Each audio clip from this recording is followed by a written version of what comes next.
Is there a certain way, or like, is there a certain message that you'd like to be more publicized about CGA? I think for CGA, what we would like to do is create an awareness of the program overall, because it's more, everybody thinks it's an institution program. The only way to be a part of CGA is in the institution, because that's where it was started. Mm-hmm. But we'd like to carry it out to the streets. We do have some programs that deal with the youth. Mm-hmm. And I think they were our only strongest program of CGA that was out here. But now we have a lot of meetings for adults, and again, just to bring some awareness to that, that'd be good. So basically, like gang intervention or something like that, like to get them off the streets. And for the youth, it's intervention and prevention. For the adult, it's a recovery program, self-help, similar to the AA concept. That's it. The difference between us is that we have our very own 12 steps. We are World Services approved. We're the last ones to be able to change the 12 steps to fit us. And it just focuses more on a lifestyle addiction rather than a addiction to a substance. Because we found a lot of these guys in the program, and you'll see it in the DVD, said they all committed their crimes sober. Just because they had a certain lifestyle they were used to. They grew up in gangs. A lot of them aren't even gang members. They just grew up around criminal activity, and they took to that because it was easier and second nature. CGA was started in a prison. It was started by a criminal and by a gang member criminal in prison, and written for gang members and criminals. But because it was started in a prison, everybody thinks that it's only a prison program, that it can't be carried out to the communities.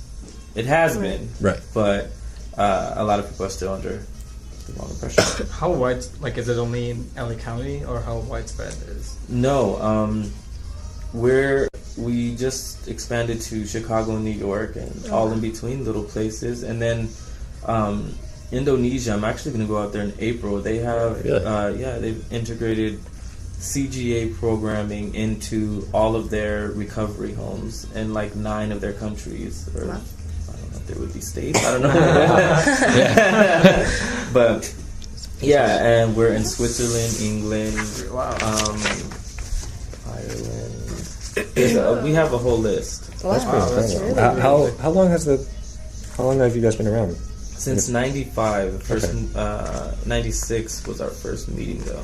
Wow. But the internet's carried it everywhere, and we get random letters and calls, and we send out packages. And so when you say that CGAs in all these places, you mean the institutional CGAs in all these places, or also the community format? No, it's actually in all these other places, it's only in their community. Oh, okay. Wow. The only place that has it in an institution like us, I think, there is a few. Texas, Milwaukee, and New York. I see. Okay. And since you guys have this activity all over the world pretty much, is there, I guess this is not very related, but is there one part of the 12-step process that you feel is the most difficult to approach universally, for the people who are reforming? Me personally, I would probably say that making amends would be the most difficult process in the 12 steps, because it's really going outside of yourself and then having the courage to go back to whomever it is that you victimized and tell them you're sorry. And sometimes that's not good enough, so they want an explanation. Why did you do it? And it's digging deep into yourself to explain, this is what happened to me, this is what I knew, this is what I did. Well, I know 12 steps are spiritually based. And you said, I know you guys work with Mejico, but when you guys go to Indonesia, is CGA also spiritually based? Yeah. CGA is spiritually based universally.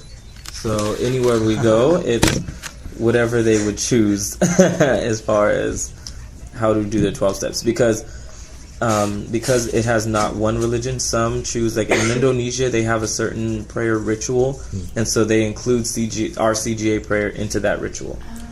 So you just make it your own. So it's sort of like a pragmatic approach to best help the people, regardless of where. So it's not entrenched in one single religion, but not at all. Because in the institutions, a lot of people will use the CGA prayer for the Catholic masses, also, or for their homilies. They'll use some. They're having trouble on a step. So. Okay.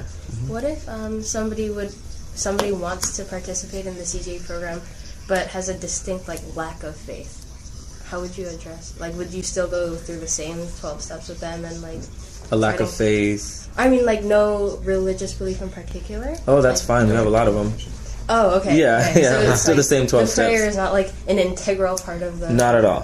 I see. Oh, I see. Eventually, but we found though that while working the steps, they found some sort of spirituality. They may not ever be able to relate to a religion, but spirituality overall, sure. Have you ever, I guess, in your expansion globally, has your, what is this, organization ever encountered like particular issues with the population in general, or like maybe legal issues, any like sort of conflict with the local population? Oh yeah, always. Oh really? Yeah, well, we always have a lot of people getting hung up on the word gang members for the community. If we ever try to have a fundraiser, criminals and gang members, like they're having a big party in the park, stay away from the park type of thing. I see. The thing is, everybody's changing though. These are either men that want to change or men that have changed. We're all human. We're all gonna get pissed off for some reason at one point or another, but they're looked at more like they're gonna go postal. So it's just trying to help whoever it is that has these issues really understand what CGA is, what CGA does, and what this process is for these men. So is that like your main like concern, is to like get more coverage for CGA like in other places, like in LA, for example? I think so, but I think also just to show the effect that CGA has working these 12 steps, how it can really change a person for the better, and not just a band-aid, but like a genuine healing of whatever they're going through. Okay. Because especially with this AB 109. What is that? AB 109 is the law that was passed for and it helps like the overcrowding prisons. More inmates are going to be released. Those with smaller crimes will be sent to fire camps and lower level prisons and stuff. A lot of those men though are also getting released. A lot of them. So eventually somebody is going to have an ex-con as their neighbor, and I think that CGA is an integral part of this whole AB 109 process. So it'd be good for the community to know that, you know, don't try to pack up and move because somebody got released near you. There's help, and it's free. I think everybody, when they get out, is always worried about how they're going to survive as far as a job and a home. Like, that's really big for all of them. So getting those things is very important for lifers, and it's the smallest things like getting an ID, because you can't get a job without an ID or some sort of identification. If you show up to an interview with a prison ID, I kind of feel like you won't get that position. So those little things go a long way. I also have one more question. Oh, go ahead. You always say guys and like use like male. Like, are there any females in the program? I'm sorry, I use guys a lot because we deal more with men. But yeah, it's in women's prisons. And our youth obviously are guys and girls. But it started in all men's prisons, so I'm used to it because that's what we deal with every day. Yeah, we just get a bunch of guys calling. It's like 90% male or something. Not 90, maybe like 60, 70. Okay. Yeah. Well, okay. Here in California. In Indonesia, according to their facilitator, it's like just cut in half, like 50-50. Really? Yeah. Wow. And they have groups though there that they have men, women, and youth in their groups. Here we can do that, but like at some schools, if we have it at the SEA school districts, which are basically probationary schools, if we have them at their schools, we can't have adults coming in. It can only be youth, so it depends. Maybe, do you have any, I guess, particular topics that CGA has really wrestled with over the course of its history, or something that you find yourself continually addressing over the years with this program? Anything that comes to mind? Like a random topic? Yeah, I guess, like, because it can be just about... I guess just can people really change? Just that whole portion, like, is it really possible? Will they never commit another crime again? Will they never kill again? I guess, like, like a relapse. Like, you know, if they've gone through these 12 steps, is there a relapse? Well, we say like the whole extreme thing, like, well, they never commit a crime again. I mean, we all speed on the freeway. Sure. That's illegal. Rolling stops, that's illegal. Like Parking. Yeah, I mean, it's gonna happen. But well, if they went in for murder and they did 28 years, 30 years of time, like, are they gonna get out and kill again? I would put my faith in saying no. Like that, the person has changed, and I can't see them doing that again. 20 years.